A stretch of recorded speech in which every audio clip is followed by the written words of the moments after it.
Hello दोस्तों, online classes में आप सभी का स्वागत है। दोस्तों, आज का हमारा टॉपिक है यानी कंप्यूटर। पिछली क्लास में हमने कंप्यूटर का इंट्रोडक्शन में कुछ महत्वपूर्ण बातें अध्ययन कर चुके थे। आज हम कंप्यूटर का वर्गीकरण यानी कंप्यूटर के टाइप पढ़ेंगे। कंप्यूटर क्लासिफिकेशन हार्डवेयर के आधार पर यानी इसे 5 पीढ़ियों में बांटा गया है। पहली पीढ़ी, दूसरी पीढ़ी और तीसरी पीढ़ी, चौथी पीढ़ी और पांचवी पीढ़ी। जबकि कार्य पद्धति के आधार पर इसे 3 आधारों पर बांटा गया है। एनालॉग, डिजिटल और हाइब्रिड कंप्यूटर के आधार पर कंप्यूटर का वर्गीकरण किया गया है। और आकार के कार्य के आधार पर कंप्यूटर को 4 भागों में बांटा गया है। सुपर कंप्यूटर,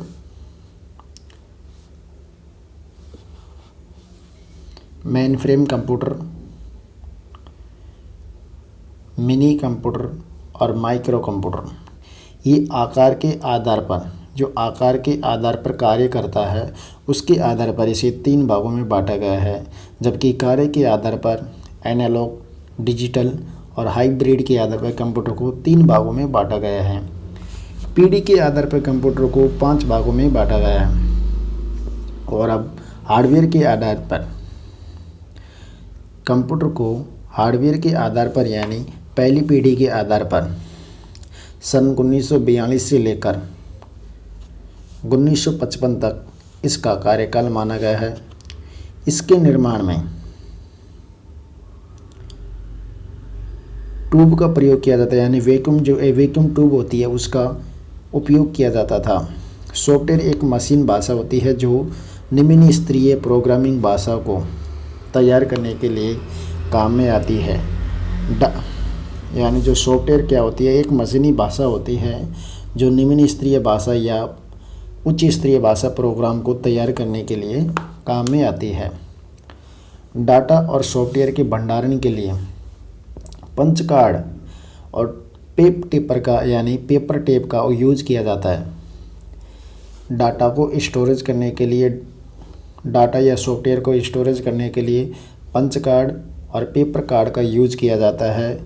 और पहली पीढ़ी के कंप्यूटर में समय और गति मिली सेकंड में होती थी। क्या होती थी? जो कंप्यूटर की गणना करते हैं वो समय और गति मिली सेकंड में होती थी। किस में होती थी? मिली सेकंड में। 1 ms बराबर 10⁻³ इसके आधार पर पहली पीढ़ी वाले कंप्यूटर की गणना का समय और गति की स्पीड का पता लगाया जाता था। पहली पीढ़ी के कंप्यूटरों का उपयोग मुख्यतः सैन्य कार्य और अनुसंधानों में यूज किया जाता है। किस में किया जाता है? यानी जो सैन्य कार्य होते हैं उनमें और वैज्ञानिक अनुसंधान में इसका प्रथम पीढ़ी के कंप्यूटर का यूज किया जाता है, यानी सुपर कंप्यूटर का यूज किया जाता था। सुपर कंप्यूटर भारत में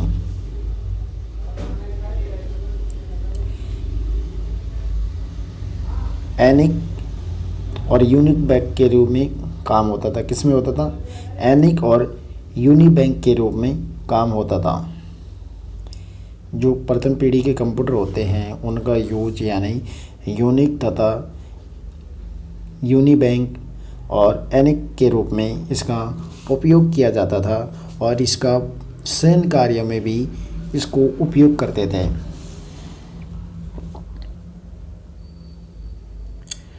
दूसरी पीढ़ी के कंप्यूटर को इसमें ट्यूब की जगह यानी सेमी कंडक्टर यानी ट्रांजिस्टर का यूज करते थे। क्या करते थे? सेमी कंडक्टर या ट्रांजिस्टर का यूज करते थे। इसमें सॉफ्टवेयर को उच्च स्तरीय भाषा में तैयार किया जाता था। और डाटा और सॉफ्टवेयर को स्टोरेज करने के लिए मैग्नेटिक टेप या मैग्नेटिक डिस्क का उपयोग करते थे। और इस कंप्यूटर की जो प्रोसेस गति होती है उसको अब माइक्रो में मापा जाता था। किस में नापा जाता था? यानी माइक्रो में मापा जाता था, माइक्रो सेकंड में मापा जाता था। जो कौन सी दूसरी पीढ़ी के कंप्यूटर को जो उनकी स्टोरेज गति या प्रोसेस की जो गति होती है उसको माइक्रो सेकंड में मापा जाता था। और इसमें डाटा और सॉफ्टवेयर को स्टोरेज करने के लिए मैग्नेटिक टेप और मैग्नेटिक डिस्क का उपयोग करते थे। जो सॉफ्टवेयर होता था उसे उच्च स्तरीय भाषा में यानी उच्च स्तरीय भाषा प्रोग्राम में इसको तैयार किया जाता था, जबकि प्रथम पीढ़ी के कंप्यूटर में निम्न स्तरीय भाषा में तैयार किया जाता और उसमें ट्यूब का प्रयोग यानी वैक्यूम ट्यूब का उपयोग करते थे उनको बनाने के लिए। जबकि दूसरी पीढ़ी में वैक्यूम ट्यूब की जगह सेमी ट्रांजिस्टर का उपयोग करते थे। किसका करते थे? सेमी ट्रांजिस्टर का उपयोग करते थे। और इसमें जो उच्च स्तरीय भाषा कोबोल और फोर्टोन का यूज किया जाता था यानी उपयोग किया जाता था। कौन सी भाषा का? कोबोल और फोर्टोन भाषा का उच्च स्तरीय भाषा को प्रोग्रामिंग बनाने के लिए इसका उपयोग करते थे। अब तीसरी पीढ़ी के कंप्यूटर में यानी पहले वैक्यूम ट्यूब के बाद में ट्रांजिस्टर है। ट्रांजिस्टर की जगह अब इंटीग्रेटेड जो सर्किट चिप होती है यानी सिलिकॉन वाली उसका यूज करते हैं। किसका करते हैं? ट्रांजिस्टर की जगह इंटीग्रेटेड जो सर्किट चिप होती है उसका यूज करते थे। और इनपुट और आउटपुट के रूप में जो हमारी कमांड या निर्देशन देने के लिए और जो दृश्य प्रतीत होता है उसे हार्डवेयर के रूप में यानी इनपुट और आउटपुट के रूप में हमें कीबोर्ड और मॉनिटर का उपयोग होने लगा। और इस कंप्यूटर का उपयोग गणना के समय गणना करने का जो समय होता है वो नैनो सेकंड में मापा जाने लगा था। जो व्यावसायिक रूप से व्यवस्थित उपयोग बहुत ज़्यादा आने लगा था। कौन सी? तीसरी पीढ़ी के कंप्यूटर को व्यावसायिक रूप से बहुत ज़्यादा यूज आने लगा। इसमें इनपुट और आउटपुट की जगह कीबोर्ड और मॉनिटर का यूज करते थे। और इसको जो उच्च स्तरीय भाषा होती है वो PL और पास्कल बेसिक के रूप में इसका विकास किया था। किसके रूप में? पास्कल बेसिक के रूप में यानी PL फर्स्ट और PL फर्स्ट पास्कल और बेसिक जो लैंग्वेज होती है उसमें इसका उपयोग बढ़ने लगा। और इसका जो ऑपरेटिंग सिस्टम होता है वो टाइमिंग शेयरिंग सिस्टम के आधार पर इसका विकास होने लगा था। जबकि चौथी पीढ़ी के जो कंप्यूटर आते हैं उनमें माइक्रो प्रोसेसर का विकास किया गया है और उनको गणने के समय को पिको सेकंड के रूप में मापने लगा। जो गणना का समय यानी गणना करने का जो समय होता है उसको पिको सेकंड के रूप में मापना जारी कर दिया गया था। और इस कंप्यूटर में जो प्रोसेसर होता है उसका विकास एक IBM कंपनी के द्वारा किया गया था। किसकी कंपनी के द्वारा? एक IBM कंपनी के द्वारा यानी IBM कंपनी के द्वारा इसका यूज करने लगा था। जो प्रोसेसर किस कंपनी के द्वारा? IBM कंपनी के द्वारा इसका प्रोसेसर बनाया जाने लगा। और इसकी जो गति होती है उसको यानी जो मापने का समय यानी जो पिको सेकंड के रूप में इसका यूज करने लगा था। और इसमें माइक्रो प्रोसेसर का जो विकास होता है वो एक यानी IBM कंपनी के द्वारा 1971 में इसका विकास किया जाने लगा। कब? 1971 में। और ये हाई स्पीड वाला कंप्यूटर या नेटवर्क जैसा बन गया यानी लैन और वैन के विकास के रूप में इसको यूज किया जाने लगा। सन 1981 में IBM कंपनी ने एक माइक्रो कंप्यूटर का विकास किया यानी छोटे कंप्यूटर का विकास किया था जिसे PC कंप्यूटर यानी पर्सनल कंप्यूटर के रूप में जाना जाता है। किसके रूप में? पर्सनल कंप्यूटर के रूप में जाना जाता है।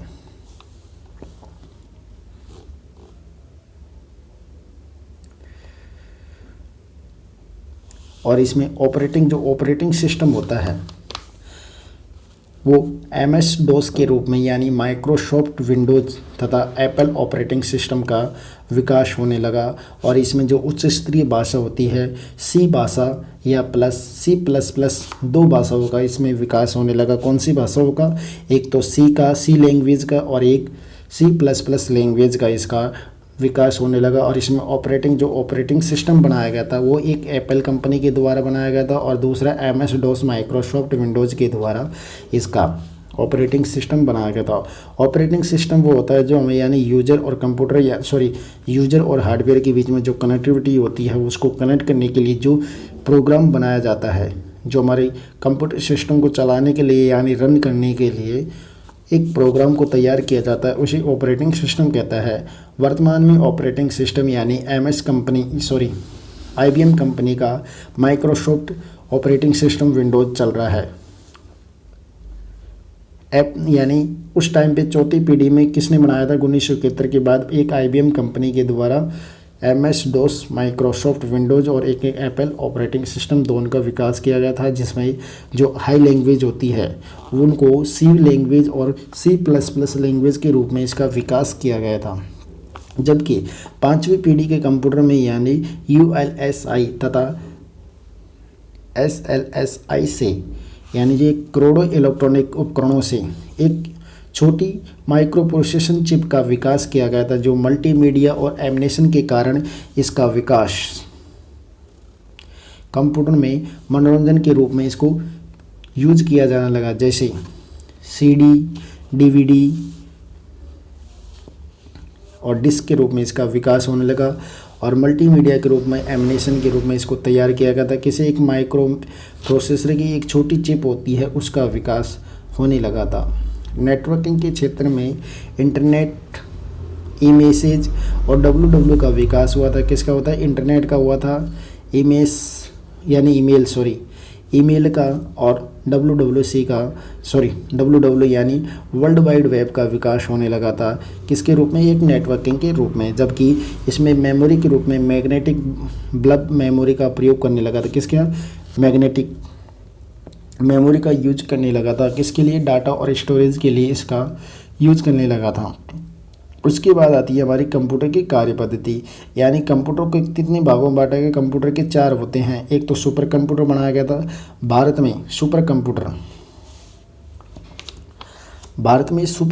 पहला सुपर कंप्यूटर 1964 में बनाया गया था, विश्व में पहला सुपर कंप्यूटर कब बनाया गया था? 1964 में बनाया गया था, जिसका नाम CDC क्या है? CD और C 6600। इस कंप्यूटर का पहले विकास किया गया था। जो सुपर कंप्यूटर है वो सबसे पहले CDC 6600 कंप्यूटर को बनाया गया था, जिसमें हाई स्पीड और इसका उपयोग यानी जैसे अंतरिक्षीय वैज्ञानिक अनुसंधान के लिए इसका यूज किया जाने लगा। नासा में सबसे पहले इसे लॉन्च किया गया था, जो सुपर कंप्यूटर का यूज करता है। सुपर कंप्यूटर में मौसम की भविष्यवाणी और भूकंप की जानकारी और कम्युनिकेशन का सबसे ज़्यादा प्रयोग होता है। सुपर कंप्यूटर में अमेरिका के पास IBM सेक्वाना है। कौन सा कंप्यूटर? अमेरिका का कंप्यूटर सुपर कंप्यूटर है, उसका नाम होता है IBM सेक्वाना। जबकि जापान की सुपर कंप्यूटर का नाम है फ्यूजिस्टियस के कंप्यूटर। जबकि भारत की सुपर कंप्यूटर का नाम है परम सुपर कंप्यूटर। यानी अमेरिका का IBM सेक्वाना और भारत का परम सुपर कंप्यूटर है। भारत की सुपर कंप्यूटर का नाम है परम।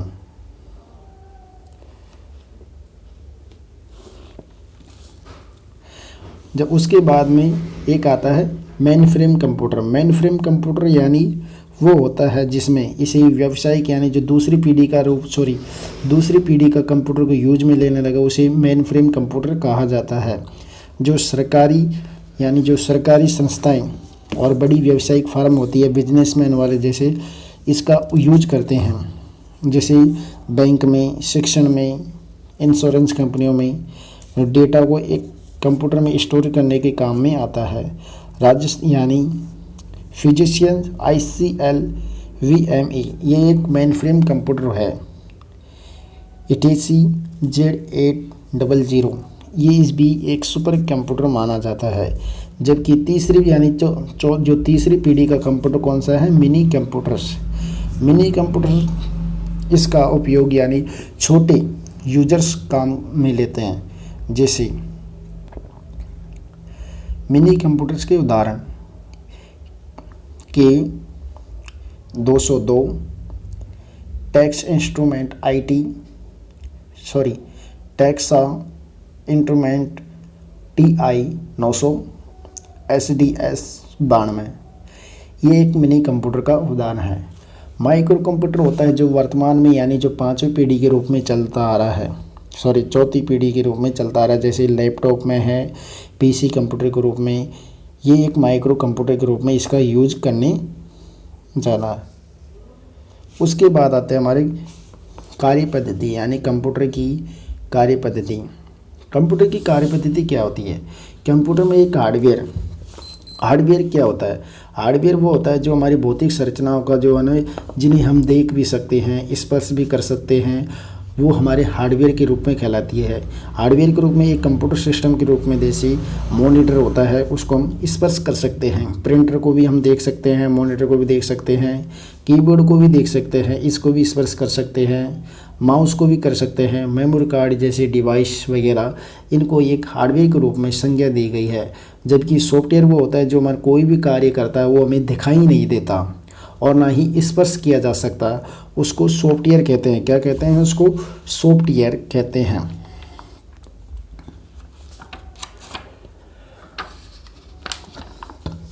सॉफ्टवेयर में भी अब आते हैं इसके जैसे जो सॉफ्टवेयर होता है, सॉफ्टवेयर को 3-4 भागों में बांटा गया है। अब वो 3-4 भाग कौन कौन से हैं अब बताते हैं। सॉफ्टवेयर में जैसे ऑपरेटिंग सिस्टम होता है, यूटिलिटी प्रोग्राम होते हैं, डिवाइस ड्राइवर होते हैं और सर्वर होते हैं। अब ये डिवाइस ड्राइवर क्या होते हैं, ऑपरेटिंग सिस्टम क्या आता है? सिस्टम सॉफ्टवेयर यानी जो सॉफ्टवेयर होता है, सॉफ्टवेयर में सबसे पहला आता है सिस्टम सॉफ्टवेयर। सिस्टम सॉफ्टवेयर में भी कौन कौन से सॉफ्टवेयर है? ऑपरेटिंग, यूटिलिटी और डिवाइस ड्राइवर और सर्वर।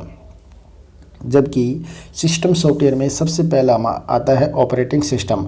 ऑपरेटिंग सिस्टम वो होता है जो हमारे कंप्यूटर और हार्डवेयर और सॉफ्टवेयर को यानी CPU, मेमोरी, इनपुट और आउटपुट जो वो प्रबंधन होते हैं, प्रोग्राम होते हैं, उनको आपस में यूज करने के लिए कंप्यूटर और इसको सिंपल भाषा में बोले तो यानी कंप्यूटर और यूजर्स यानी उपभोगकर्ता के बीच में एक इंटरफेस प्रदान करता है, यानी एक माध्यम प्रदान करता है, वो एक ऑपरेटिंग सिस्टम कहलाता है। ऑपरेटिंग सिस्टम के उदाहरण है जैसे विंडोज OS, ये सबसे ज़्यादा लोकप्रिय है यानी प्रेजेंट में। यूनिक्स OS और लिनक्स ये ऑपरेटिंग सिस्टम होता है। जैसे एम्बेडेड प्रकार के और ये रियल टाइम आदि कंप्यूटर के एक एग्जाम्पल के द्वारा बताए गए हैं। उसके बाद यानी सिस्टम सॉफ्टवेयर में यूटिलिटी सॉफ्टवेयर क्या होता है? यूटिलिटी सॉफ्टवेयर वो होता है जो हमारे इनपुट और आउटपुट डिवाइस को बाकी कंप्यूटर को कनेक्ट करने के लिए काम आते हैं, उसे यूटिलिटी, और जिसमें यूटिलिटी सॉफ्टवेयर के द्वारा जो हमारे कंप्यूटर में अवांछनीय जो फाइलें होती है उनको डिलीट करने के काम में भी आता है। डिवाइस ड्राइवर वो होता है दोस्तों, यानी जो डिवाइस ड्राइवर सॉफ्टवेयर होता है वो हमारे आउटपुट और इनपुट को जैसे वो प्रोग्राम कोई भी डिवाइस कनेक्ट करते हैं तो उनको सही रनिंग और सही ग्राफिक देने के लिए डिवाइस ड्राइवर का यूज करते हैं। उसके बाद आता है सर्वर क्या होता है? सर्वर वो होता है यानी इसकी आवश्यकता जब अलग अलग यूजर के द्वारा कोई भी अनुरोध पूरा करने के लिए विभिन्न प्रकार का कोई प्रोग्राम होता है, उसको रन कराने के लिए हमें एक सर्वर की आवश्यकता होती है। यानी सर्वर की आवश्यकता कब होती है? जब 2 से अधिक यूजर किसी प्रोग्राम को रन कराने के लिए, जो अपनी आवश्यकता के अनुसार प्रोग्राम को रन कराने के लिए एक समय में, तो हमें सर्वर के माध्यम से हम उसको रन करा सकते हैं। एप्लीकेशन सॉफ्टवेयर वो होता है दोस्तों, यानी सबसे पहले पहले आता हमारा हार्डवेयर हमने आपको बताया था। इन हार्डवेयर जो हमारे स्पर्श कर सकते हैं या देख सकते हैं उनको हार्डवेयर कहते हैं। जबकि सॉफ्टवेयर वो होते हैं एक प्रोग्राम जैसा होता है, इसको यूज लेने के लिए हम सॉफ्टवेयर यानी विभिन्न प्रोग्रामों का वह समूह होता है जो सॉफ्टवेयर कहलाता है। और सॉफ्टवेयर में भी सिस्टम सॉफ्टवेयर जो हमारे यूजर और कंप्यूटर के बीच में इंटरफेस करने के काम में आता है, उसमें आते हैं operating system, utility software, device driver, server. ये प्रोग्राम यानी सिस्टम सॉफ्टवेयर के अंतर्गत आते हैं। उसी प्रकार सिस्टम सॉफ्टवेयर में दूसरा आता है एप्लीकेशन सॉफ्टवेयर। एप्लीकेशन सॉफ्टवेयर वो होता है जो हमें यानी सॉफ्टवेयर को जो विशेष रूप से यूज़र के लिए तैयार किया जाता है, हमारी यूज़र की आवश्यकता के अनुसार। जैसे हमें कोई फ़ोटो एडिट करना है तो हमें फ़ोटोशॉप सॉफ्टवेयर की ज़रूरत पड़ेगी। हमें कोई गाना सुनना है या सॉन्ग सुनने हैं या वीडियो देखना है तो हमें वीडियो प्लेयर और MP4 यानी जो म्यूजिक सॉफ्टवेयर की ज़रूरत पड़ेगी। हमें कोई डॉक्यूमेंट बनाना है या कोई किताबें प्रिंटेड या कुछ भी करना है तो हमें यानी MS वर्ड की ज़रूरत पड़ेगी। तो इस प्रकार ये हमारी आवश्यकता के अकॉर्डिंग होता है। हमें कोई डिज़ाइन ग्राफिक करना है तो हमें कोरल ड्राइव सॉफ्टवेयर की ज़रूरत पड़ती है। कौन से सॉफ्टवेयर की? यानी कोरल ड्राइव सॉफ्टवेयर की ज़रूरत पड़ती है, जो यूज़र की आवश्यकता के अनुसार बनाए गए प्रोग्राम को एप्लीकेशन सॉफ्टवेयर कहते हैं, यानी सिंपल भाषा में ये है। उसी में आता है हमारा एक वेब ब्राउज़र। वर्तमान में वेब ब्राउज़र कौन कौन से हैं? वर्तमान में इंटरनेट वेब ब्राउज़र होते हैं जो हमारी यूज़र की आवश्यकता को यानी किसी भी चीज़ को सर्च यानी इंटरनेट पर सर्च करने के लिए माध्यम होता है। यानी इंटरनेट कनेक्ट करने के लिए हमें एक वेब ब्राउज़र की आवश्यकता होती है। किसकी आवश्यकता होती है? वेब ब्राउज़र की आवश्यकता होती है। Web browser internet explorer, Mozilla यानी जो मोजिला फायरफॉक्स और गूगल क्रोम जैसे और सफारी जैसे एप्पल सफारी, ये एक वेब ब्राउज़र होता है जो हमें एक सर्च इंजन उपलब्ध करवाते हैं। यानी नेट पे किसी भी चीज़ की जानकारी लेने के लिए हमें एक वेब ब्राउज़र की आवश्यकता होती है। इन वेब ब्राउज़र के माध्यम से यानी इंटरनेट से कोई भी सूचना प्राप्त कर सकते हैं। उसके बाद आते हैं हमारे कंप्यूटर के कार्यप्रणाली। कंप्यूटर की कार्यप्रणाली क्या होती है? कंप्यूटर में एक इनपुट होता है, एक स्टोरेज होती है, इनपुट आउटपुट स्टोरेज प्रोसेसर, ये सब कंप्यूटर की कार्यप्रणाली के अंतर्गत आते हैं। कंप्यूटर की कार्यप्रणाली के अंतर्गत यानी सबसे पहला आता है इनपुट। इनपुट हमारे डाटा या निर्देशों को देने के काम में आता है। क्या? जैसे हम कंप्यूटर को कमांड देते हैं, जैसे हमें टाइपिंग करना है तो हमें कीबोर्ड इनपुट डिवाइस की आवश्यकता होती है।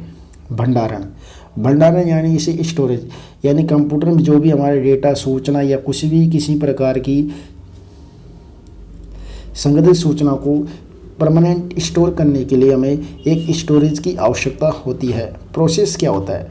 प्रोसेस वो होता है जो प्रोग्राम को रन करने और अनुदेश यानी जो हमारी प्रोग्राम हमारे कमांड के अकॉर्डिंग रनिंग करने की गति को प्रोग्राम कहा जाता है। यानी जो अंकगणितीय जो तार्किक गणनाएं होती हैं उनको सूचना बदलने का यानी इनपुट देखो एनालॉग को डिजिटल को एनालॉग में बदलने के लिए हमें एक प्रोसेसिंग की आवश्यकता होती है। और इनपुट डाटा प्राप्त करने के लिए हमें वो डिजिटल रूप में कन्वर्ट करके देना, वो एक प्रोसेसिंग का कार्य होता है। आउटपुट क्या होती है? जो हमने कमांड दी है जो इनपुट के रूप में, जैसे हमने भाषा जैसे स्पीकर में बोला है तो वो यानी हमने माइक में बोला है। माइक क्या है? एक इनपुट डिवाइस होता है। इनमें बोला तो उसकी स्पीकर में आवाज़ आना वो हमारी एक आउटपुट होती है, जो हमें कुछ प्रोग्राम यानी प्रोसेस सूचना या परिणाम देने के बाद यूजर के सामने कुछ प्रत्यक्ष प्रकट करना, उसे क्या कहता है? एक आउटपुट कहता है। उसके बाद आता है कंट्रोल। कंट्रोल क्या होता है? कंट्रोल वो होता है जो हमारे जो प्रयुक्त उपकरण होते हैं उनको अनुदेशों और सूचनाओं को नियंत्रित करने के लिए तालमेल स्थापित करने के लिए एक कंट्रोल की आवश्यकता है, जिसे ALU कहा जाता है, यानी अर्थमेटिक लॉजिकल कहा जाता है। क्या कहते हैं? ALU arithmetic logic unit. इसे ये कंट्रोल होता है जो हमारे कंट्रोल यानी जो कंप्यूटर होते हैं, कंप्यूटर में जो कमांड देते हैं या कोई भी सूचना होता है उनको सिस्टम को कंट्रोल करने के लिए काम में आता है। उसके बाद आता है हमारा यानी storage unit and memory. Storage unit और मेमोरी ये क्या होती है? मेमोरी को हम दो भागों में बांट सकते हैं दोस्तों।